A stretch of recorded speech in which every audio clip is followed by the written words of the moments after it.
ಅನ್ನಿಸ್ತದೆ ಅಷ್ಟೇ.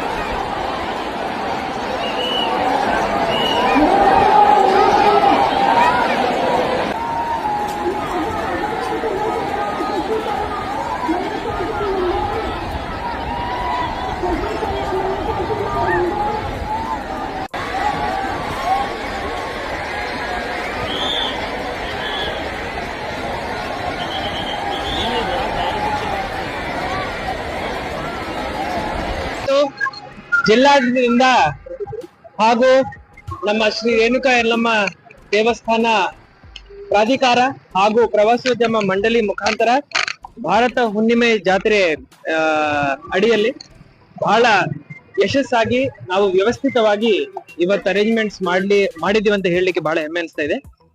ಮೊಟ್ಟ ಮೊದಲನೇದಾಗಿ ಭಕ್ತಾದಿಗಳು ಇವತ್ತಿನ ದಿವಸ ಸರಿಸುಮಾರು 10 ಲಕ್ಷ ಜನರು ಭಕ್ತರು ಇಲ್ಲಿ ಬಂದು ನಮ್ಮ ಯಲ್ಲಮ್ಮ ದೇವಿಯ ದರ್ಶನ ಮಾಡ್ಕೊಳ್ತಾರೆ.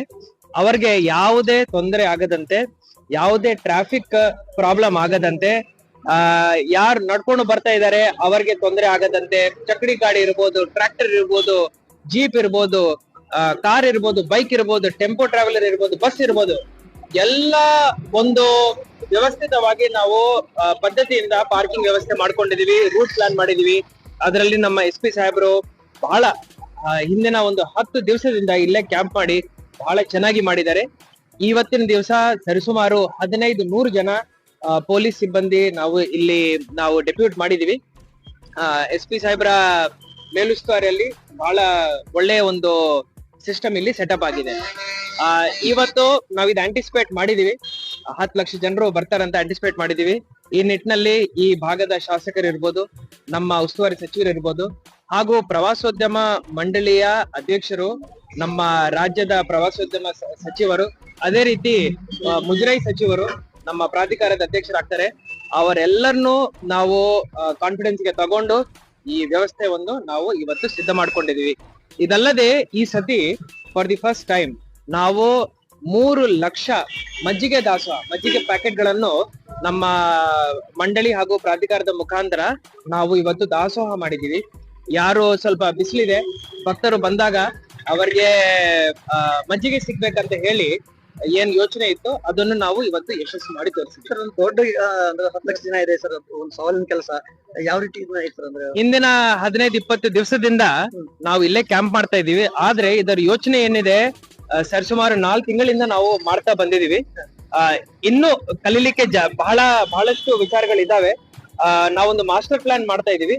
ಆ ಮಾಸ್ಟರ್ ಪ್ಲಾನ್ ನಲ್ಲಿ ಮುಂದಿನ ಒಂದು ವರ್ಷದಲ್ಲಿ ಯಾವ ರೀತಿ ಕೆಲಸಗಳು ತಗೋಬೇಕು, ಒಂದು ದಾಸೋಹ ಭವನ ಮಾಡ್ಬೇಕಂತ ನಾವು ಹೊರಟಿದೀವಿ, ಒಂದು ಕ್ಯೂ ಕಾಂಪ್ಲೆಕ್ಸ್ ಮಾಡ್ಬೇಕಂತ ಹೊರಟಿದ್ವಿ. ಆ ಕ್ಯೂ ಕಾಂಪ್ಲೆಕ್ಸ್ ಒಳಗಡೆ ಸರಿಸುಮಾರು 10,000 ಜನರನ್ನು ನಾವು ಕ್ಯೂ ನಲ್ಲಿ ಅಲ್ಲಿ ಕೂರಿಸ್ಕೊಂಡು ಅವರಿಗೆ ಒಂದು LED ಸ್ಕ್ರೀನ್ ಮೇಲೆ ದೇವಿ ದರ್ಶನ ಮಾಡಿಸಿ, ಅಲ್ಲೇ ಶೌಚಾಲಯದ ವ್ಯವಸ್ಥೆ ಮಾಡಿ, ನಮ್ಮ ತಿರುಪತಿ ಧರ್ಮಸ್ಥಳದ ಮಾಡೆಲ್ ಏನಿದೆ ಅದನ್ನು ಇಲ್ಲಿ ರೆಪ್ಲಿಕೇಟ್ ಮಾಡ್ಲಿಕ್ಕೆ ಈಗಾಗಲೇ ನಮ್ಗೆ ಅನುದಾನ ಸಿಕ್ಕಿದೆ. ಈಗ ನಾವು ಟೆಂಡರ್ ಕರೀತಾ ಇದೀವಿ. ಮುಂದಿನ ವರ್ಷದ ಒಳಗಡೆ ಅದನ್ನು ಮುಕ್ತಾಯಗೊಳಿಸಲಿಕ್ಕೆ ನಾವು ಸಾಕಷ್ಟು ಪ್ರಯತ್ನ ಮಾಡ್ತೀವಿ. ಮೇವಿನ ವ್ಯವಸ್ಥೆನೂ ಮಾಡಿದೀವಿ. ಅದಲ್ಲದೆ ಈಗ ಟೆಂಪಲ್ ಸೈಡ್ ಇಂದ ಮೇನ್ ಈ ಸತಿ ಫೋಕಸ್ ಏನಿತ್ತಂದ್ರೆ 80% of the problem is with parking and traffic. ಅದರ ಮೇಲೆ ನಮ್ಮ SP ಸಾಹೇಬರು ಬಹಳಷ್ಟು ಫೋಕಸ್ ಮಾಡಿದ್ದಾರೆ.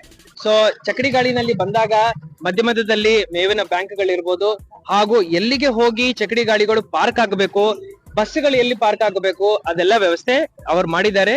ಬಹಳ ಯಶಸ್ಸಾಗಿದೆ. ಇದಲ್ಲದೆ ಈಗ ಜೋಗಳಬಾವಿ ರಸ್ತೆ ಇರ್ಬೋದು, ಉಗುರುಗಳಿಂದ ಬರೋರು ಇರ್ಬೋದು, ಮತ್ತೆ ನಮ್ಮ ಸೌದತ್ತಿ ಸೈಡ್ ಇಂದ ಬರೋರು ಇರ್ಬೋದು, ಎಲ್ಲರಿಗೂ ಅಲ್ಲಲ್ಲಿಂದನೇ ನಾವು ಡಿಸ್ಟ್ರಿಬ್ಯೂಟ್ ಮಾಡಿಬಿಟ್ಟು ಪಾರ್ಕಿಂಗ್ ಲಾಟ್ಸ್ ಗೆ ನಾವು ಕಳಿಸೋ ಒಂದು ಪದ್ಧತಿಯನ್ನು ಈ ಸತಿ ಮಾಡ್ಕೊಂಡಿದೀವಿ. ಮಲ್ಟಿಪಲ್ ಲೇಯರ್ ಆಫ್ ಬ್ಯಾರಿಕೇಡಿಂಗ್ ಮಾಡಿ ಯಾವುದೇ ರೋಡ್ ಜಾಮ್ ಆಗಿದೆ ಅಂತ ಈಗ ತಾವು ನೋಡ್ತಾ ಇರ್ಬೋದು. ಈ ಪ್ರತಿ ನಿಮಿಷಕ್ಕೆ SP ಸಾಹೇಬರು ನಿನ್ನೆ ರಾತ್ರಿ ನನ್ಗೆ ಹೇಳ್ತಾ ಇದ್ರು 30 ಗಾಡಿ ಪ್ರತಿ ನಿಮಿಷಕ್ಕೆ ಎಂಟ್ರಿ ಎಕ್ಸಿಟ್ ಮಾಡ್ತಾ ಇದ್ದಾವೆ. ಯಾವುದೇ ತೊಂದರೆ ಆಗದಂತೆ ಫ್ರೀ ಫ್ಲೋ ನಲ್ಲಿ ನಡೀತಾ ಇದೆ ಟ್ರಾಫಿಕ್. ಅದೊಂದು ದೊಡ್ಡ ಯಶಸ್ಸು ಅಂತ ಹೇಳಲಿಕ್ಕೆ ಬಯಸುತ್ತೇನೆ. ಉತ್ತರ ಕರ್ನಾಟಕದ ಜಾತ್ರೆನ ಪ್ರತಿದಿನ ಕೂಡ ಇದೇ ರೀತಿ ಜನಸಂಖ್ಯೆ ಬರ್ತಾರೆ. ತಿರುಪತಿ ಮಾದರಿಯಲ್ಲಿ ಇದನ್ನ ಮಾಡ್ಬೇಕು ಅನ್ನೋ ನಿಟ್ಟಿನಲ್ಲಿ ನೀವು ಕೂಡ ಒಂದು ಪ್ಲಾನ್ ಮಾಡಿದ್ರಿ. ಪ್ರಾಧಿಕಾರ ಇರ್ಬೋದು, ಮಂಡಳಿ ಇರ್ಬೋದು, ನಮ್ಮ ಕನಸು ಏನಂದ್ರೆ ಈ ತರ ಯಾವ ರೀತಿ ವ್ಯವಸ್ಥೆ ಮಾಡ್ಬೇಕಂದ್ರೆ ಬೇರೆ ಯಾವುದೇ ದೇವಸ್ಥಾನದಲ್ಲಿ ಆ ರೀತಿಯ ಸ್ಟ್ಯಾಂಡರ್ಡ್ ವ್ಯವಸ್ಥೆ ಇರಬಾರ್ದು. ಆ ರೀತಿ ನಾವು ಯೋಚನೆ ಮಾಡ್ತಾ ಇದ್ದೀವಿ. ತಿರುಪತಿ ಇರ್ಬೋದು, ಧರ್ಮಸ್ಥಳ ಇರ್ಬೋದು, ಅದನ್ನು ಮೀರಿ